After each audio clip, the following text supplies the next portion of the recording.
নমস্কার। 12ই আগস্ট শ্রাবণের শেষ সোমবার। এই দিনটাতে স্বাতী নক্ষত্রতে অবস্থান করবে রাহুর নক্ষত্র, যেটা যাদের জীবনে দেখবেন রাহুর কুপ্রভাব, রাহুর দশা, কেতুর দশা, তার জন্য জীবনে কোনো কিছু না হওয়া, ভগবান কিন্তু সেই সুযোগটা ওই দিন করে দিচ্ছে। এমনকি শনিদেবের কুপ্রভাব, শনিদেবের সাড়ে সাতির প্রভাব, কাজ হয়ে না হওয়া ইত্যাদি বিভিন্ন রকম কাজ ওই একটা দিনে কিন্তু খণ্ডন হতে পারে। যে কোনো পুরনো শিব মন্দির বেছে নেবেন, যে কাজগুলো পরপর করবেন এগুলো একটু নোট করে নেবেন। প্রথমে যে জিনিসগুলো আপনাকে নিয়ে যেতে হবে, একটি এক পেয়ার আর কি রূপোর নাগনাগি, ওটা অতি অবশ্যই জোগাড় করবেন। এবারে দেখুন, আপনাকে আকন্দ মালা, বেলপাতা, তারপরে গঙ্গা জল, দুধ, দই, ঘি, মধু, চাল, জব, কালো তিল, চিনি, নাগ কিশোর, স্কিনে যদিও আমি লিখে দেব। প্রথম কাজটা হচ্ছে একটা সর্ষের তেলের বোতলও নিয়ে যাবেন।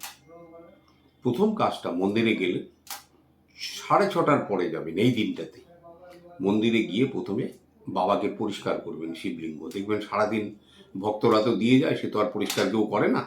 তা আপনার প্রথম কর্ম হচ্ছে শিবলিঙ্গটাকে পরিষ্কার করা। এবারে যার মনে করুন শনিদেবের সাড়ে সাতির প্রভাব, কোনো কাজ হয় না, তারা যে কর্মটা করবে তারা হচ্ছে কালো তিল বাবার মাথায় অর্পণ করবে, তারপর সর্ষের তেল ঢালবেন। ঢেলে বাবার কাছে প্রার্থনা করবেন, আমার জীবনের এই অবস্ট্রাকশন, এর থেকে আমাকে মুক্ত করো বাবা।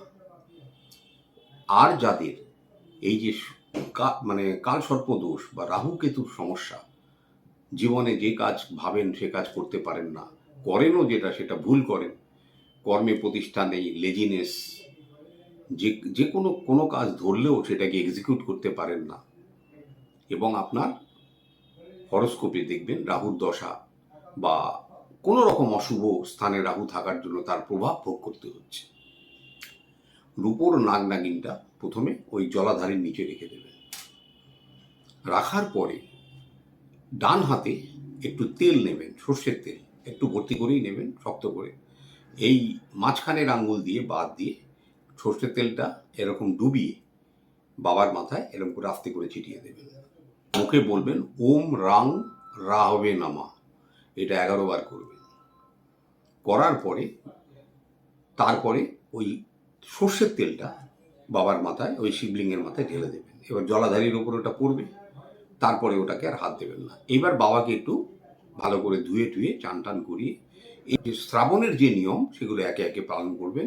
প্রথমে গঙ্গা জল, তারপরে দুধ, একটুখানি মধু, তারপরে একটু দই, তারপরে ঘি, তারপরে চিনি, তারপরে চাল, তারপরে জব, তারপরে কালো তিল, নাগকিশোর, পরপর পরপর এগুলো দিয়ে লাস্টে একটা বেলপাতা দেবেন। সেই বেলপাতার মধ্যমাতে একটু চন্দন দিয়ে বাবার মাথায় দেবেন, একটা শিবলিঙ্গের ওপরে দেবেন, জলাধারীর ঠিক মাঝখানে সেই জায়গায় একটা দেবেন, আর জলাধারীর বাদিকে মানে আপনার বাদিকে একটি দেবেন, আর হচ্ছে নন্দী মহারাজের মাথায় একটি বেলপাতা দেবেন।